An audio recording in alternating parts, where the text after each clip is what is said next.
Greetings and welcome to the first in a series of shows called Jazz Lockdown, loosely based on the radio program Jazz Score, with a resident panel of Pete Long, Alan Barnes, and Alex Garnett, and a weekly special guest from the jazz world.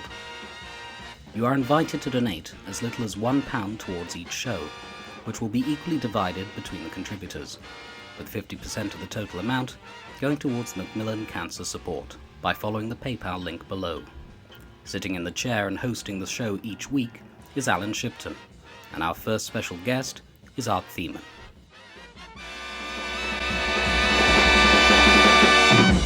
Well, welcome to the first Jazz Lockdown. We've got our regular panel, who I'll introduce you to in a minute, and a special guest.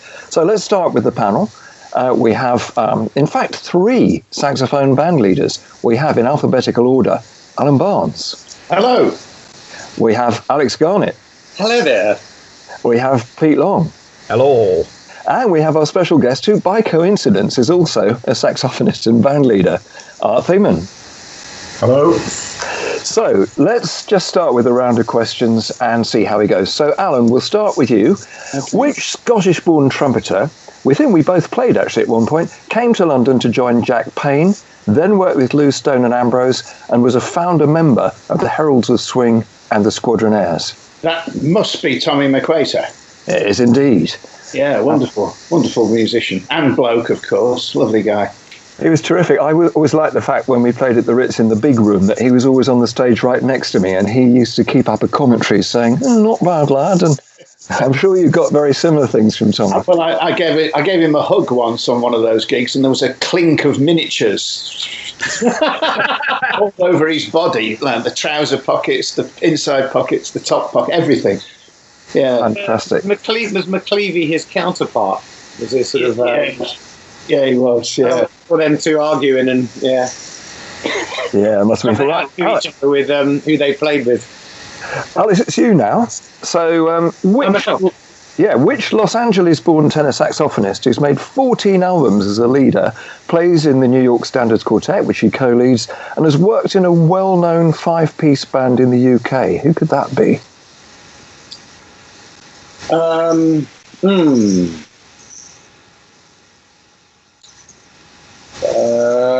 Not Michael Hashim, is it? No, I think it might be somebody a bit closer to a bunch of 5s at home.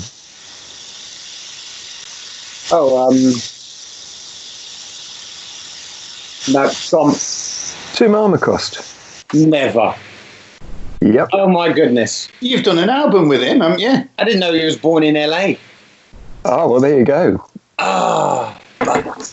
Never mind. We'll move on. So, Pete, yes. This is for you. What was the name of Duke Ellington's 9-piece band that included 3 trombones, which recorded the album Cosmic Scene? Was it the Spacemen? Was indeed. Well done. And I think you've got a bit of connection with Duke and the space world, haven't you? Well, yes. I've written a suite of pieces in the style of Ellington in the 60s on The Planet by Holst. And it became the Times Literary Supplement must-have CD of 2018, and viewers will be pleased to know that having the must-have jazz CD of the year in Britain means 238 sales. Hey, Pete, one of those was me. Oh, thank you very much. We can come up the treehouse at Christmas then. I've lost Art. I've lost Art as well. I've reappeared, I think. I lost everybody. Where have you been? Don't know. Actually, an antivirus thing appeared in the bottom right and obscured Pete, and I clicked it off. And the rest that was it. Anyway. You've reappeared now. Your computer think I'm poisonous. So, Art, this is your question. So, which saxophonist did you help back on his feet after a skid? Well, that has to be. Now, thank you for the clue there, because I'm a bit of a quiz numpty. That was Alan Skidmore, of course. It was indeed, and I wondered if you could remember which Blue Note album you both appear on. It was a Stan Tracy one, wasn't it? It was indeed, yes. There weren't too many of those. I think we lasted at the most 2 albums. It's the Octet. Yeah, dead right. It's live at the QEH.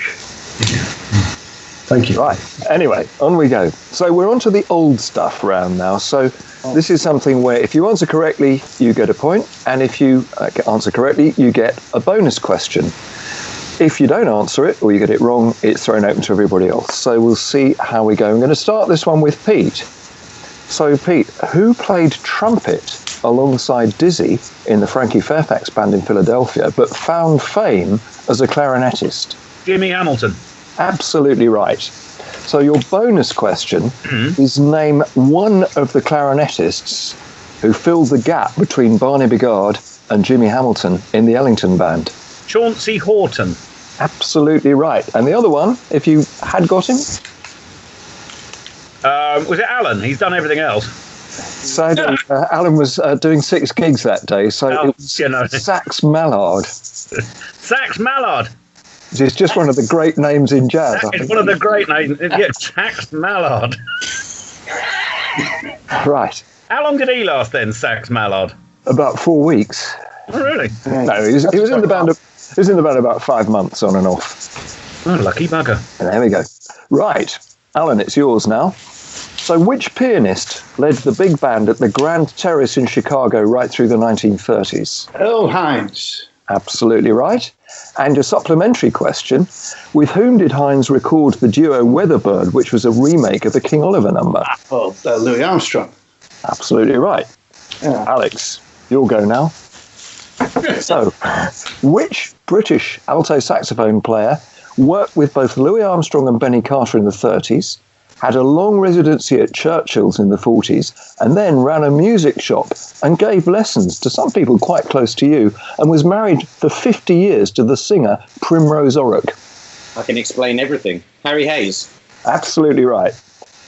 And bonus question, which British drummer played with Louis Armstrong in 1956, was musical director at ATV, and later worked with Tommy Whittle and in the touring Best of British Jazz show?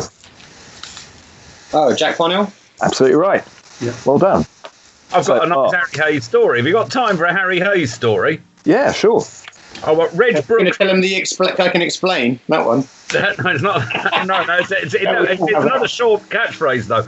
It's Reg Brooks, who's a trombone player, who must be getting on for 90 now, told me about when he was a lad being summoned round to somebody's house in Peckham on a Sunday afternoon in about 1946, 47, because one of the fellas had been to the States and had come back with a 78 of the new jazz. And so Reg says there's about 40 people crammed into this living room, one of whom was Harry Hayes. And the CD was, not the CD, the 78 was ceremoniously produced and placed upon the gramophone. And the one that he got was Sure Enough, which is, out of those first sessions, one of the most sort of disturbing and frantic and tight ones, isn't it? I mean, Groovy and I would have been an easier pill to swallow. It's got that crazy info, yeah. Yeah, no, it's incredible. And so, anyway, so it gets put on and everybody's kind of staring at their feet while it's on. And then somebody at the back of the room, as soon as it finished, said, put it on again. And it was put on again. And then when it got to the end of it, Harry Hayes got up and said, well, that's me finished. And just left. Alex, do you remember doing Kenny Baker's Dozen at Ronnie's in Birmingham? And I had Harry Hayes' pad. And all his solos were written out in pencil at the end of the parts. Yeah. I mean, he wrote all his solos out, yeah. He was an incredible saxophone player. Well, I mean, he was an amazing man, I think, overall. I mean, I met him at Ronnie's funeral, and he always had a word of wisdom, but he was a bit of a card. His old shop that I think my father worked in there for a while was a music store, but I think he owned the property was on 3 floors, and I think that the bottom floor, the basement, was the music store. The first floor was a betting shop, and the top floor was a knocking shop. And musicians used to go up and down depending on how good they were doing in their gigs. Art said he could never find the knocking shop. Too many stairs. At which point we'll move. Very droll, very droll. You wait till you get to 80, mates. At which point we'll move on to Art's question. So, Art, which saxophone player from Los Angeles began his career touring with Lionel Hampton, joined the Billy Eckstine Band, made records with Dizzy Gillespie in New York before he went back to LA and recorded The Chase with Wardell Gray? Are we talking Dexter Gordon here? We are indeed. Yeah. Alan, you're being very kind to me. I mean, you're pulling googles at the other three, but knowing I'm a bit of a numpty. Anyway, thank you. Well, now, your bonus question is, when Dexter lived in Copenhagen, what was the name of the club where he played long residencies, which sounds like a district of Paris?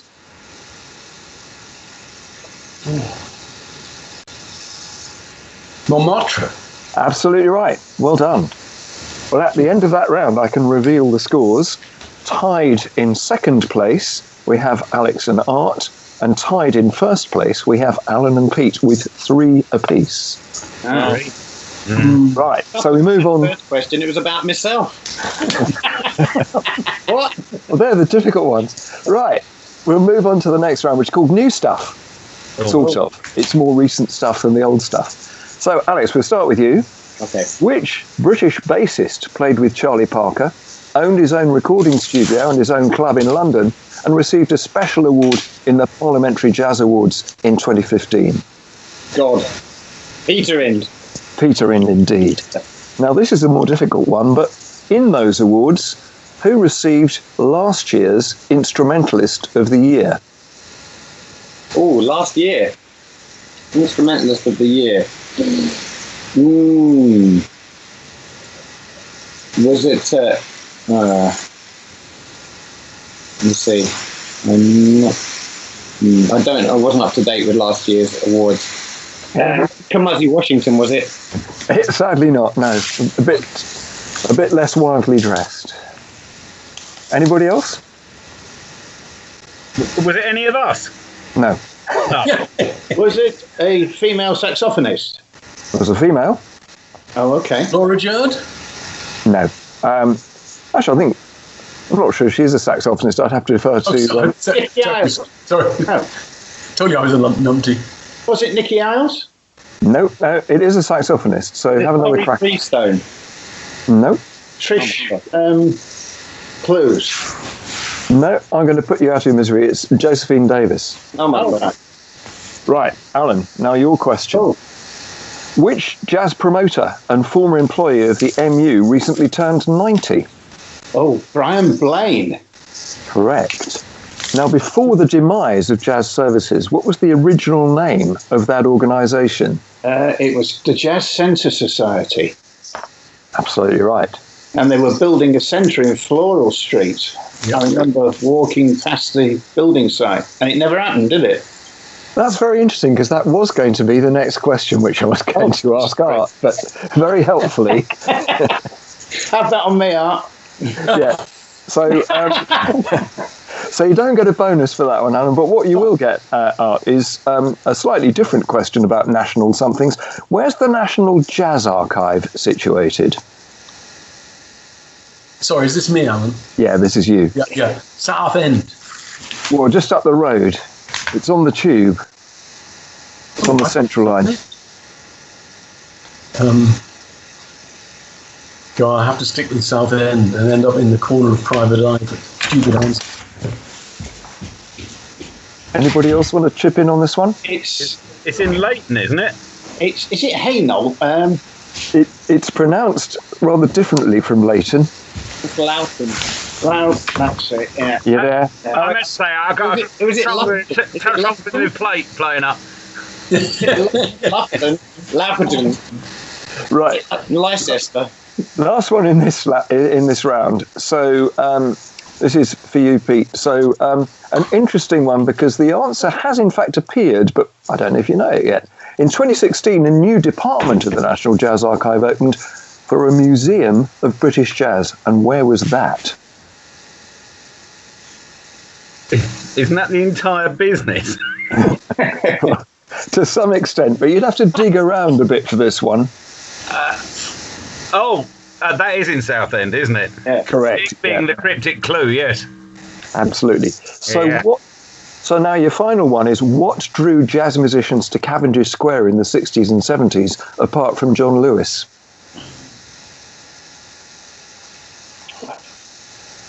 I really have no idea at all. Is it? I've got an idea, but I can't remember. The Phoenix. Absolutely right, Art. Bonus point for you. Well, the boozer. Yeah. Boozer. Yeah, still there. How musicians got attracted to a boozer? Well, it was the big jazz club for the Jazz Centre Society. Oh, was it? Phoenix in Cavendish Square. I didn't Ed know. Fox used to play there. That's what I thought, yeah. Because I think I heard you there. Oh wow! Right, Art, this is your guest round, so anybody else can chip in if you don't get one, but otherwise you're trying to beat the total for all the other people who are going to come on as guests later in the series. So, let's start with this one. Which jazz keyboard player and composer played on the organ of St Paul's Cathedral with a rhythm section of John Marshall and Coleridge Good? Michael Garrick. Right. And what did Michael Garrick have in common with Del Boy from Only Fools and Horses?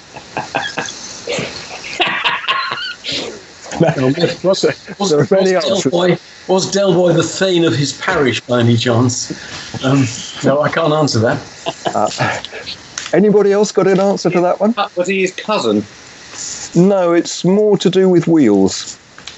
Oh, no, Reliant Robin. Yeah, got it. Fantastic. Oh, well done, Art.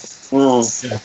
So, now then, which of your former band leaders, Art, was the first jazz recipient of an Arts Council bursary?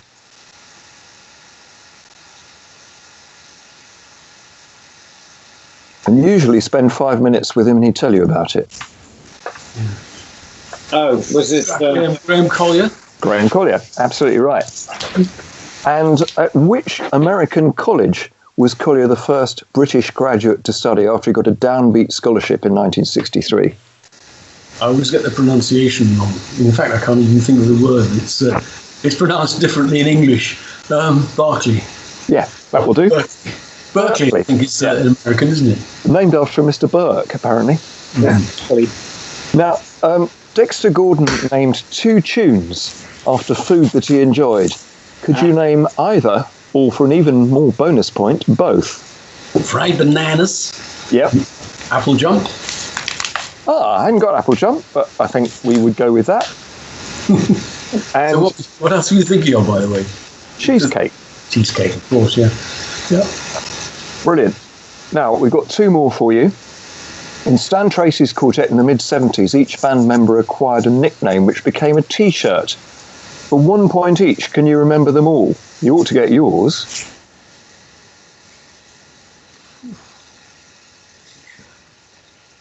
I was chalky in Michael Garrick's band, but that was, in the days before political correctness.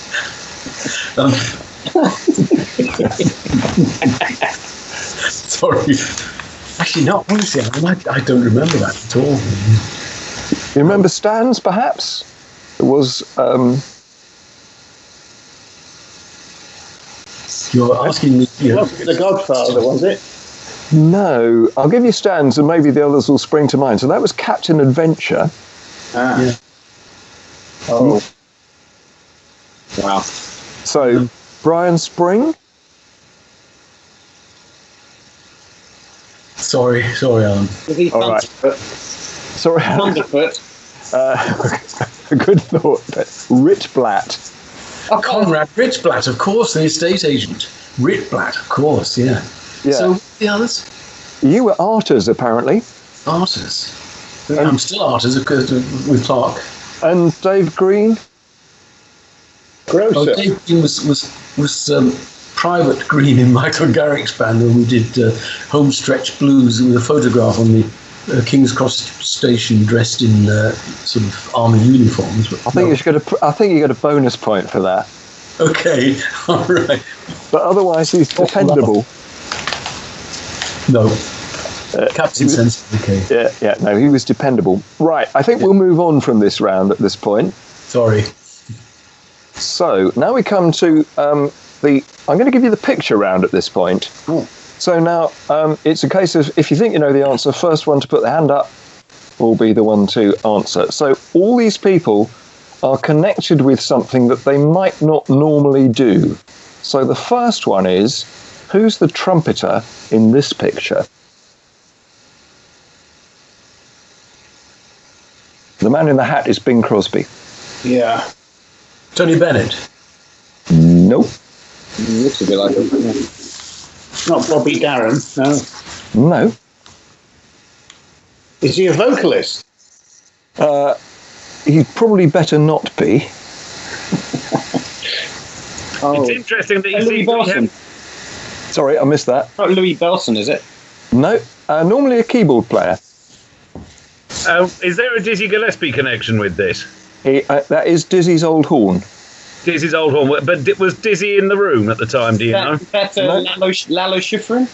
No, Dizzy actually gave that guy the trumpet, and he was the pianist for Bing Crosby's quartet at the Albert Hall on Bing's last London appearance. Oh, Christ. He liked to drink, didn't he? He did. Oh, He also had a thing about racehorses. yeah. Oh, I can't remember his name now. Andrew Previn. Now, I'm going to put you out of your misery. Joey Bushkin. Of course it was, yeah. Right. Okay. A Joe Bushkin story? Yeah. Go on. Jake Hanna told me this, that Joe Bushkin used to moan to Bing Crosby that the pad was unreadable. It was so old. It was like 300 numbers for the trio. So Bing said, okay, and he got the best copyist in Broadway to copy the entire pad again. Gave it Joe Bushkin. He went to a bar with Joe, got completely pissed, came out and dropped it in the rain in Broadway, and it all blew away. And Bing thought that was funny. So there's an insight. Absolutely. Right. Now, who is the cook in this picture? Oh. Is that the bloke on the left we're talking about? Yeah. Yeah. He's doing cookery things there. I'll move him back a bit. There we go. Looks a bit Basie-like, doesn't he? I think you might be thinking of the other big band. The one that Pete has more of an interest in. It's not Rex Stewart, is it? It is. Absolutely. Well done, Alan. Well done. Point for Alan there. Okay, right. This is a much easier one. What's the normal instrument? Or no, I'll rephrase this slightly. There's one instrumentalist in this band who's better known for playing reed instruments. Oh. I can't really see the picture. Well, it's Fats Waller, isn't it? Yeah. And it's stormy weather. Is that Benny Carter? It is. Benny Carter playing trumpet. Well done. Yeah. Oh, you and your young eyes. Right. This one is going to be a difficult stretch for the eyes, but we'll have to see if you can see it. So in the back row, there's a saxophonist who's normally associated with another instrument.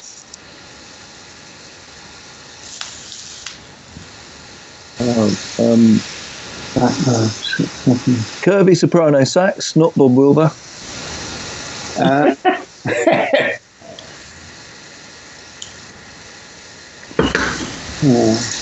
The school band. Is it School band? Is the other instrument another type of saxophone, or a... No, it's not. It's the Jimmy Hamilton double. He's a trumpet player. He's a trumpet player. Bob Cheetham? Absolutely right. Oh. Well done. I thought that was a bit tough, that one, but... It's a good one. Great, yeah. Right. We're going to move on, and we've come to... This is the quickfire round, where the first one to answer gets the point.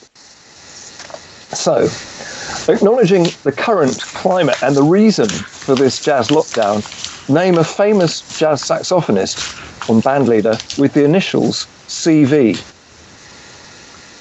Charlie Ventura. Yep, well done. Which of the Candoli brothers was a member of Ventura's band Bop for the People in the mid-40s? Conti? Conti. I think Alan was there a nanosecond before someone else, which is a clue to the answer to the next question. What was Conti's real name?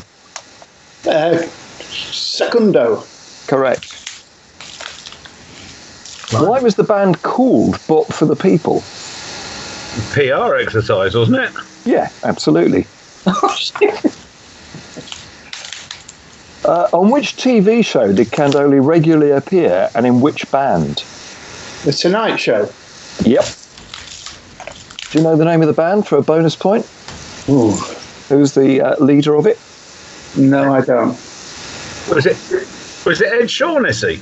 No, it's a man with a similar forename to Mr. Cheetham. It's Doc Severinsen. All right. Anyway, moving on. Who were the two musicians who formed the group Super Sax? Med Flore Yep. is one. Who else was in that band? Warren Marsh. No. Warren Marsh was in it, yeah. Yeah, but he wasn't one of the co-founders. Okay. Morgan. Think bass. So he's not a saxophone player. That's oh Christ, he played bass in it. Don't know. I should know. Right, it's Buddy Clark. Oh, I didn't know that. So, Med Flore was previously an actor. Can you name any of the films or TV shows that he appeared in? Dragnet. Blazing Saddles. Not Blazing Saddles, and I don't have Dragnet on my list. Okay. The Fugitive. No. Shall I put you out of your misery on this one? The Good, the Bad, and the Ugly. Good thought, but no. The Nutty Professor, The Virginian, and Maverick. The Nutty Professor starred Jerry Lewis, and 4 years earlier, he'd readapted which 1927 play that originally starred Al Jolson? Made into a film, of course. Not the jazz singer. Yeah, the jazz singer. Well done. That film marked the end of the silent era in films, synchronising words and music for the first time. One of the songs from the film was Blue Skies. For half a point, who composed it, and the other half, what was the musical it was written for? It was Irving Berlin. Yeah. And Sophie Tucker did it, didn't she? And there's about 120 encores, but I can't remember the name of the show. 24 encores, as it turns out. 24. What's the show called? Blue Skies. Nope. Oh. Babes in Arms. No, it does begin with B.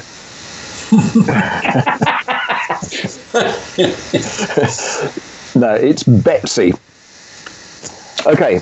Didn't Billy Cotton have a terrible mix-up announcing this is for a Sophie Tucker fan on the radio, I believe. Anyway, sorry. Yes, it reminds us of various former health secretaries. Anyway, let's move on. On the opening night of Betsy, as you said, there were 24 encores. Which Thelonious Monk composition is a contrafact of Blue Skies? I'm In War Bud. It was In War Bud, isn't it? Yeah, it is. I think I just about got that from Alex before anybody else. So I have to get there. So, what does the title allude to of In Walked Bud? Bud Powell. Bud Powell coming to the Art Themen at a gig. Yeah, when he got dust up. That's the one. It's when he got when Monk was being harassed over his non-production of his cabaret card, and Bud walked in and he got harassed as well. So I think that's a half each. Right, lots of half points floating around here. So Monk last recorded In Walked Bud on an extraordinary album in which you see him surrounded by armaments called Underground. Yeah. Who put words to the tune and sang it on that recording? Is it Mingus? No, it's somebody who died not that long ago at a very advanced age. Eddie Jefferson? No, I think I heard it from Pete. Hendrix. Yeah, John Hendricks.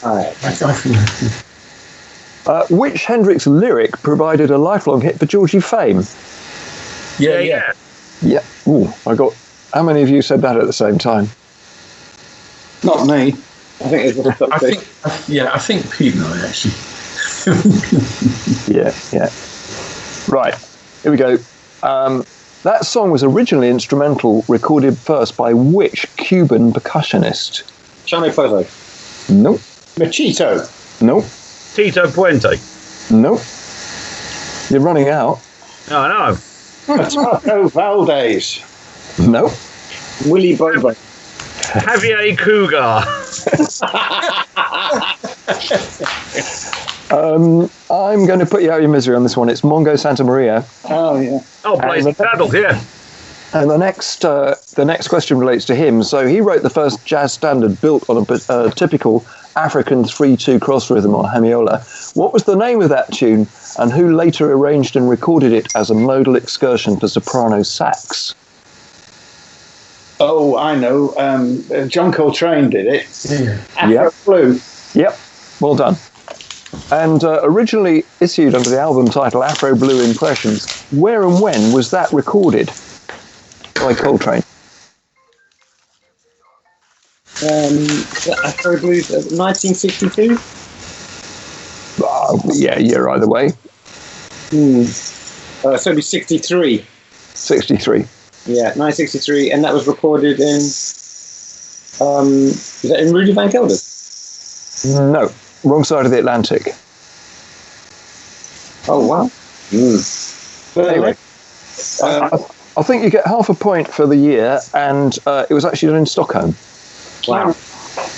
2 years later, Coltrane also came to Europe and performed his only live recording of Love Supreme. Where was that recorded? That was in Paris. France is right, but not Paris. Oh, Big festival. Is it Nice? A little bit further along the coast. Antibes. Well done. Right. Why was it claimed that Coltrane never visited the UK after his short tour here in 1962? Because of his reception. Yep. Can you remember the name of the particular reviewer who wrote the really bad review? It's might be Steve Race, is it? No, it wasn't actually. It was that's not part of the point. But no, it was Bob Dorbarn in The Melody Maker. Oh, okay. Gave it an absolute fusillade of terrible press. Anyway, having started his career on the alto saxophone, in whose band did Coltrane first play tenor at the age of 21? Oh, King Head Vincent. Eddie King Head Vincent. Yep. No. So that it brings us to the last question of this exciting contest. How did Cleanhead get his name? He was bald. Why was he bald? Alopecia. Nope. Question. He worried a lot. He had an accident with a hair straightening product. Is that right? Yeah. Oh, wow. Didn't know that. So him as well. Me and Art just have squeegees. We don't have shampoo. So, at the end of the contest, I will reveal the scores. So, in fourth place as a contestant with 3.5 points, there's Art, but he got a fantastic 7 for his own round. 7 out of 10, that's really good. In third place, there is Alex, who has got 9. Pete has also got 9. And in first place, we have Alan, who has got 13.5 points. Oh! Unpopular decision. All right, let's drop the half. Let's push it up. Let's round it down, if you know what I mean. I think let's all have the half later when lockdown's finished. Anyway, at that point, thanks all very much for joining us, and there'll be another Jazz Lockdown soon with another special guest. Thanks very much. The regular team, that's Alex, Alan and Pete, and thanks ever so much, Art, for joining us. Great to see you again, and thanks very much for being part of it all. Well, thanks for making it so easy, actually. And thanks to Alan for doing it so. Goodbye all. Bye. Yeah, thanks, Alan. Bye. Bye. That was Jazz Lockdown, a series of 6 programs devised by Clark Tracy and presented by Alyn Shipton, with Pete Long, Alan Barnes, and Alex Garnett, with special guest Art Themen. You are invited to donate as little as £1 towards each show. which will be equally divided between the contributors, with 50% of the total amount going towards Macmillan Cancer Support, by following the PayPal link below. Thanks for listening, and we look forward to your company next time.